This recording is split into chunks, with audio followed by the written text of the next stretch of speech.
Mainit ang sikat ng araw mga mag-away. Dito muna ako magpapalilim at aking binibidyohan ng bahay na ito at sasakyan na ito mga mag-away na ipinagkatiwala ng Diyos sa aming pamilya mga mag-away. Ang Diyos ay maaaring pagkatiwalaan tayo ng mga bagay dito sa lupa, ngunit maaari din yan itong bawiin kung nais niya, sapagkat ito ay pinagkatiwala lamang.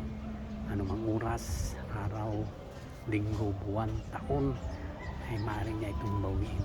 Ngunit habang tayo ay patuloy na naglilingkod sa Panginoon at sumusunod sa kanyang kalooban, ay marami pang blessing ang darating sa ating buhay mga kamangaway. Kaya patuloy tayong magpasakop sa Panginoon, maglingkod sa Panginoon upang ang blessing ay patuloy niya ipagkaloob at hindi lamang ito, maaaring mayroon pang iba. Thank you for watching. Bye bye.